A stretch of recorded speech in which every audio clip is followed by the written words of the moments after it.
meant anything, right? Yeah. It was an inchoate concept, as were you. Yeah, 17 years in the making, right?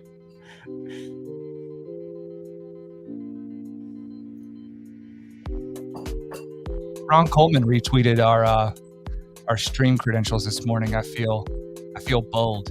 Why did he do that? I don't know. I just threw a tweet out there, and the man, the myth, the legend, he did it. So Thank you, Ron Coleman. Thank you, Ron.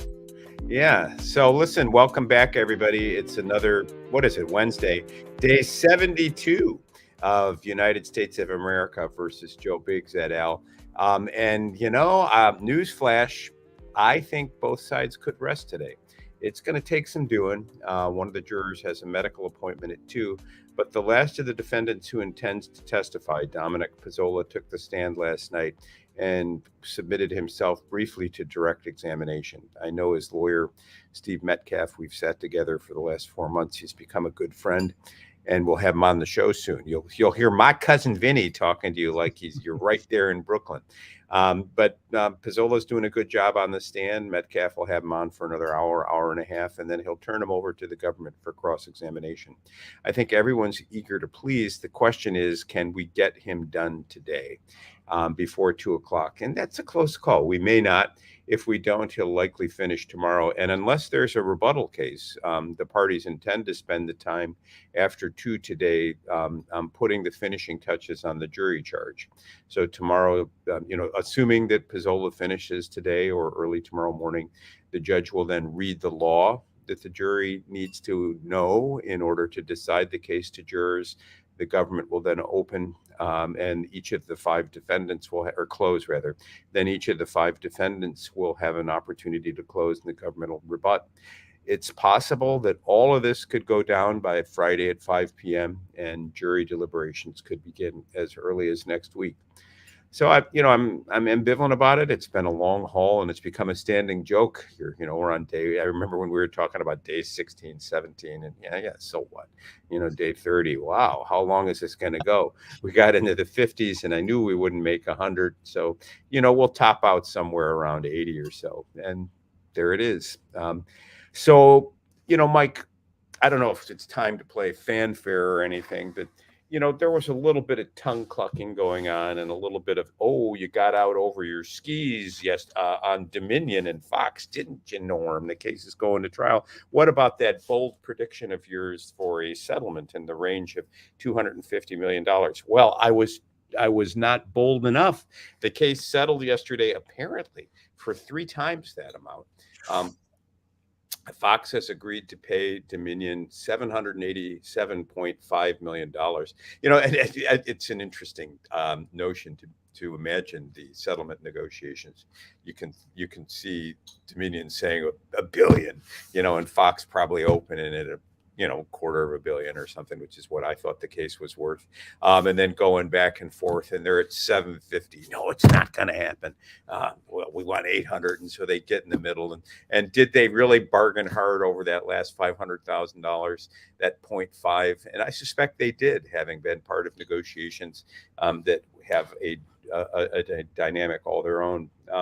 And you do those last dollars it's called last dollar bargaining, and last dollar bargaining is very, very difficult. T-Girl says Candy Astradamus nailed it.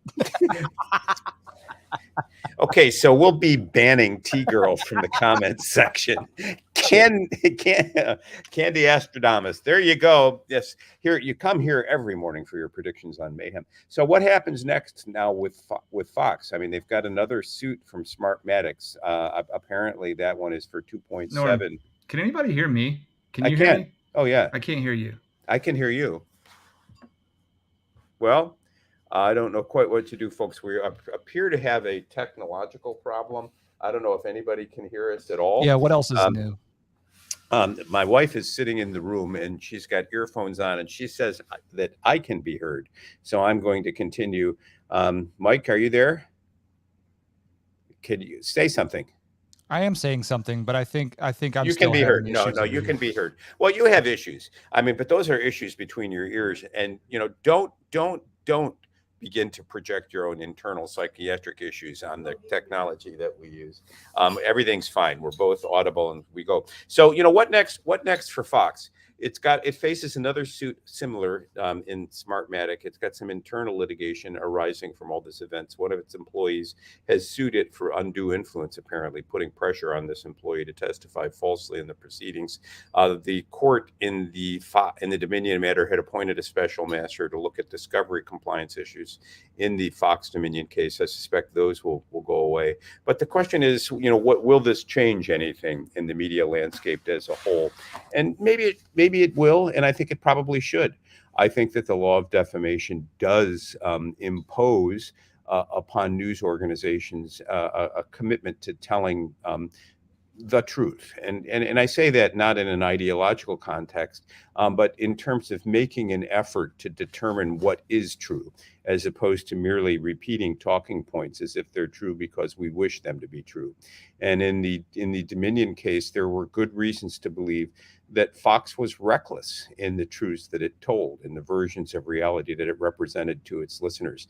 Had it made a good faith mistake and made its best estimate at the truth and been able to give its reasons for saying why Dominion's machines were infirm, that would be the sort of forgivable error that we tolerate in the marketplace of ideas. But what we don't tolerate in the marketplace of ideas is knowingly or recklessly misstating the truth to the detriment of another. It would be as though somebody told a horrible story about one of you, and that you couldn't rebut it with facts, and they were able to tell that story and represent it as a fact, even though you and everybody around you knew it wasn't, and even though they knew it wasn't. So I think people will take note of this settlement. It's an eye-catching number. Fox has it. Mike and I were talking before we went online. This isn't the kind of number that you get at trial, and then you got to chase on appeal and then compromise it down at some later negotiation.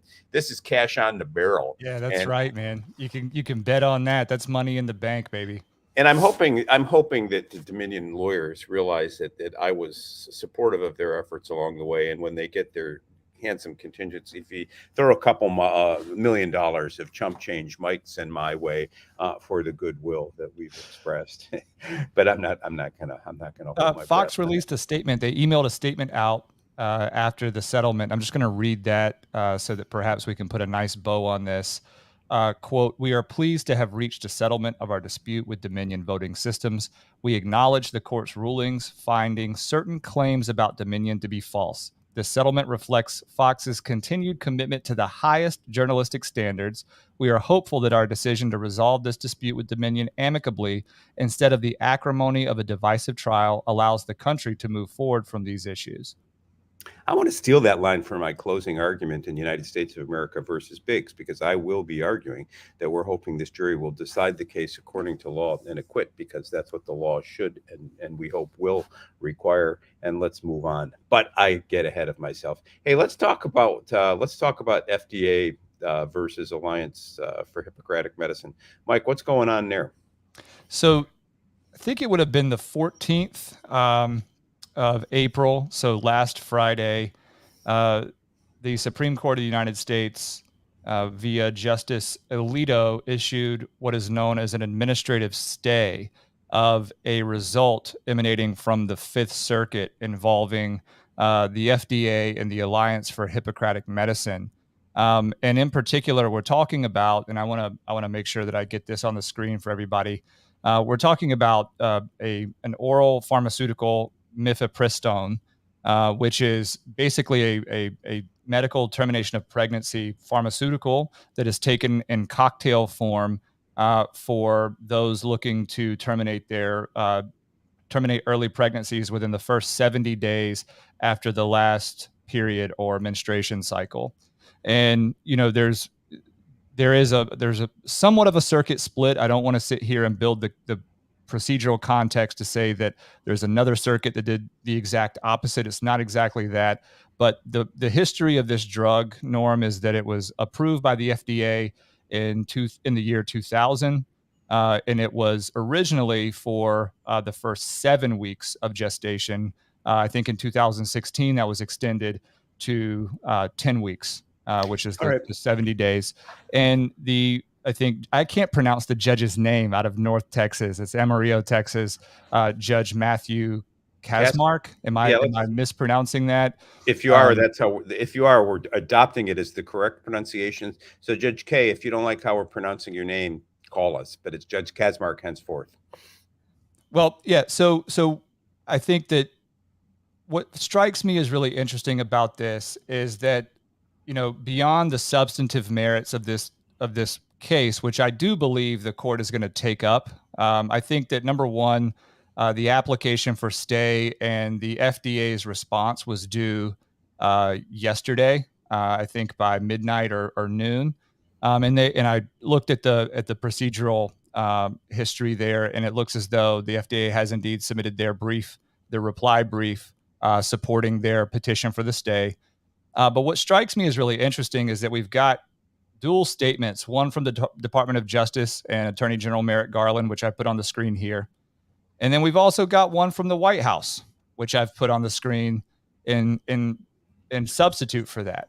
Well, and each of these are extremely political, right? But both coming from what we would consider to be the executive branch, right, Norm? Yeah, I'm less interested in what Joe Biden's White House has to say about the law and more interested in the law itself. Here's what I don't understand about the decision. So, those of you who are regular listeners to the show know that Mike and I grapple with constitutional fundamentals, and that's one of the things that unites us, despite apparent differences that we may or may not have from time to time. And so, the mystery of government is as follows: how do we account for the fact that strangers, that is government officials, can make rules or laws about what we can and cannot do to one another and to ourselves? What accounts for public authority, in other words? And so the federal, we've talked before about federalism, the fact that there is a federal government of limited so-called enumerated powers, at least in theory, and then there are state governments that have expansive police powers. And the federal Constitution is the supreme law of the land, according to its own terms in the Supremacy Clause. And the federal government is divided against itself, as it were, for the purpose of preserving individual liberty. And that division comes in the form of the three branches of government: the executive branch, the legislative branch, and the judiciary. And in theory, Congress passes laws. The executive branch executes them or sees that they are faithfully executed, and the judicial branch superintends or decides disputes that arise from the application of those laws. In the 19th, and that works in a simple society, but the matters that government are called upon, that we call upon government to decide, are sufficiently complex that Congress, all 535 of them, can't do it all. And so in the 1930s, when the administrative state blossomed in response to the challenges of the Great Depression, we created an administrative state. And now some people refer to that as the deep state, because we live in deeply partisan times, as perhaps all of our history is. Let's not pretend that today's any different than yesterday or the 100,000 yesterdays before. But the administrative agencies are of suspect constitutional origin. And so early in the Great Depression, there was a supercharged discussion of the so-called non-delegation doctrine. That is, Congress did not have the authority to delegate or give its lawmaking powers to administrative agencies, because that would violate the separation of powers. And what's more, when Congress attempted to do so, when it attempted to delegate its authority to administrative agencies, it did so to derogation of the state's police powers in violation of federalism. And so there was pushback. And a number of justices for a while repealed various administrative agency authorizing statutes. And then Roosevelt and others threatened to pack the court. It was believed that a national response to a national crisis was necessary. The famous switch in time that saved nine, the court began to uphold New Deal measures, and the court packing scheme died. Led to the adoption of the Uniform Administrative Procedures Act, and the recognition of a federal rule-making process that governs administrative agencies independent of congressional lawmaking. And the courts have wrestled on an ideological basis with the constitutional authority of administrative rulemaking. And so late last term, we saw the Supreme Court issue a decision in an EPA context, striking back at administrative authority. Now, I give you all that background because here we have now a highly charged political environment where many in the country are deeply disappointed in the court's decision in Dobbs versus Women Health to overrule Roe versus Wade, eliminating federal recognition of a right to abortion. I can't help but wonder whether the FDA and then abortion opponents who believe that under no circumstances should a woman have a right to abort are emboldened by that decision. And so all Dobbs did was return to the states the right to decide whether a woman may have an abortion, and if so, under what terms and conditions.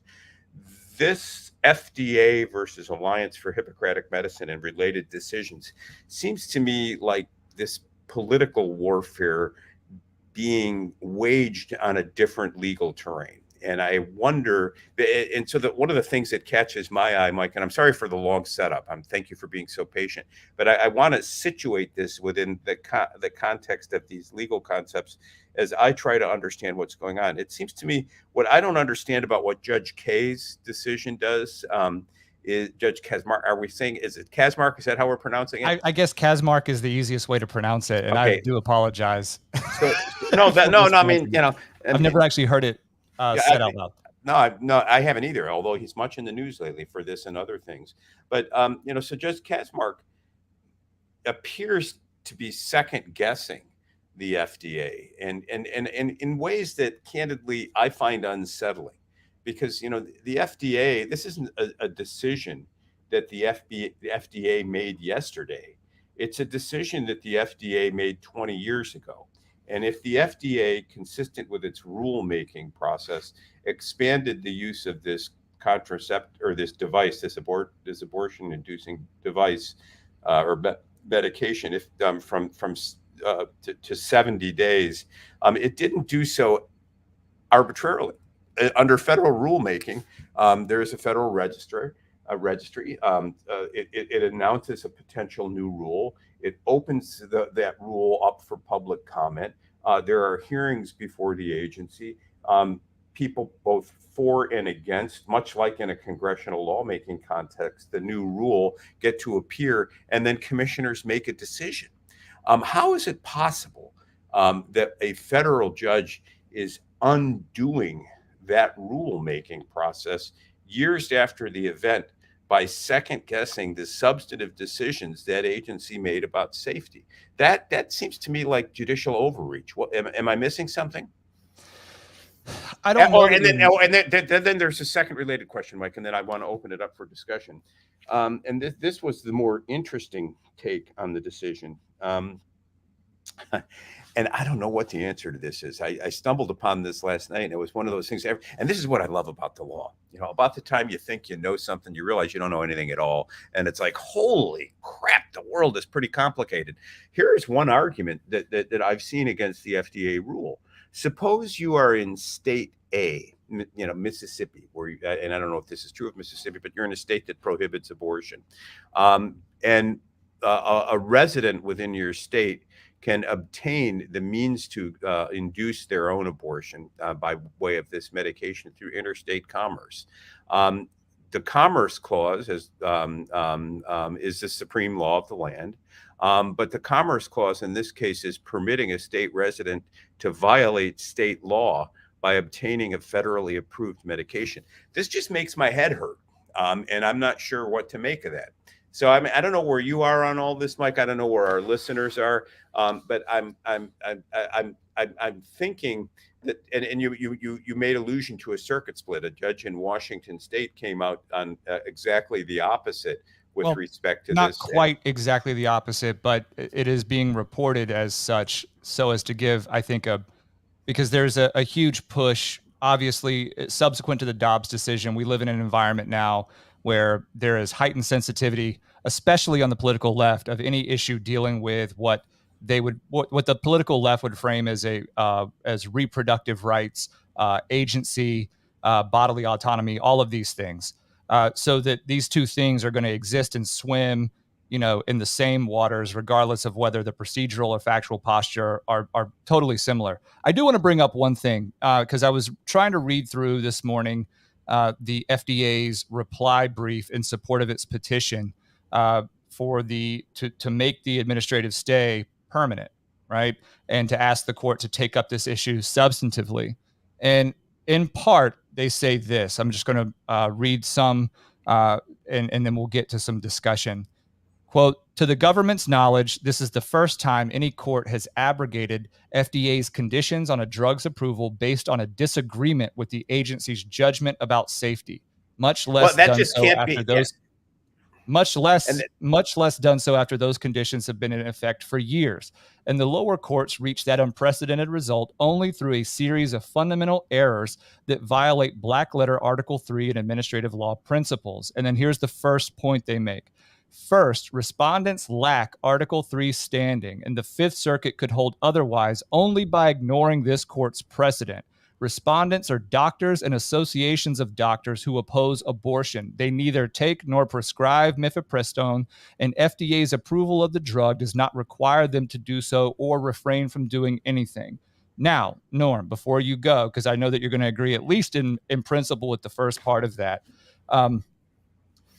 what we have seen, and I know this is a bit of a tangential comparison, so I apologize for this being a bit tenuous, but I'm going to say it. What we have seen by and through COVID, especially with respect to the vaccine implementation, and this is, I bring this up because this is the Alliance of Hippocratic Medicine as the petitioner. What we have seen and what I have personally observed out of the practice of medicine is a total reduction in practitioner autonomy and discretion over prescription of certain things, or a refusal to prescribe or order certain things, right? And in response to something novel in society, a novel virus in society. So I read that first point with a little bit of a grinding on me, because I think it's a bit disingenuous to say that just because these doctors are an association that are pro-life, and that perhaps because not all of them or any of them prescribe or are forced to prescribe these things, that we haven't been witnesses to an environment that has changed and has challenged the efficacy of the Hippocratic Oath in the last 3 years. Well, I mean, we have talked at length about the development of the so-called public health state, and the threat that COVID and the federal and state reactions to COVID pose to further to individual liberty in the sense that well-meaning professionals can declare anything now to be a public health crisis and mobilize the public good to eradicating it. And so there are claims that systemic racism is a public health crisis, that handguns are a public health crisis, that climate change is a public health crisis. And there is an external world, and there are best practices in managing risk. And so should government be in the position of managing these existential risks?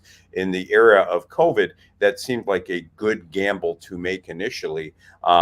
And thus states and the federal government enacted emergency legislation that is only now being unwound.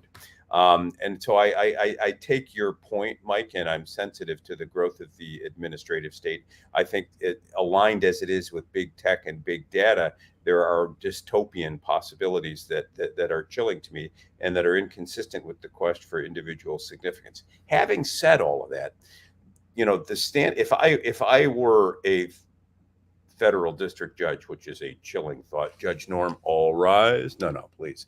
If I were a federal district judge, I might have concluded that they don't have standing, because standing, standing, as we talked about the other day, is a requirement for a case to go forward. A party bringing an action must be harmed. And must be able to show individual harm in order for there to be a case or controversy. We don't want courts giving advisory opinions, and thus the standing requirement limits access to the courts. But here's what I'm more troubled by than standing. Assume for the moment that you can hold your nose and find standing here.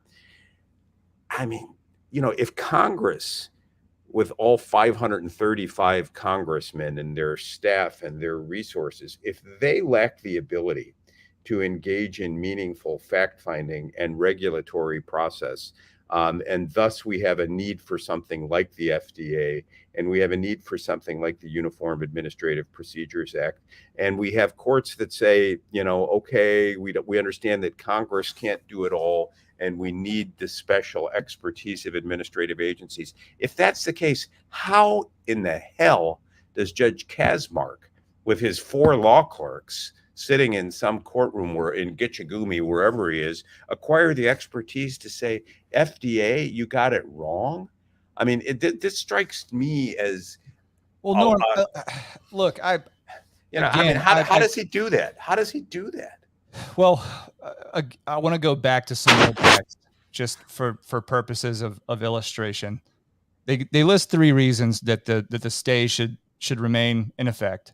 And the last one says, finally, the overwhelmingly one-sided balance of the equities by itself should have precluded the abrupt and profoundly disruptive nationwide relief granted below. If allowed to take effect, the lower court's orders would thwart FDA's scientific judgment and undermine widespread reliance in a healthcare system that assumes the availability of mifepristone as an alternative to more burdensome and invasive surgical abortions. And here's where I am, Norm. It's 2-pronged for me. One, these administrative agencies do enjoy the presumption of competence. True. And I'm not sure that they are entitled to that at this point in our history. And they should be subject to scrutiny. They should be subject to scrutiny. I'm not saying that I agree with the decision only because of that. But again, I'm just reading from the plain text of the FDA's pleadings. And more importantly, this is an obviously very secular administrative agency.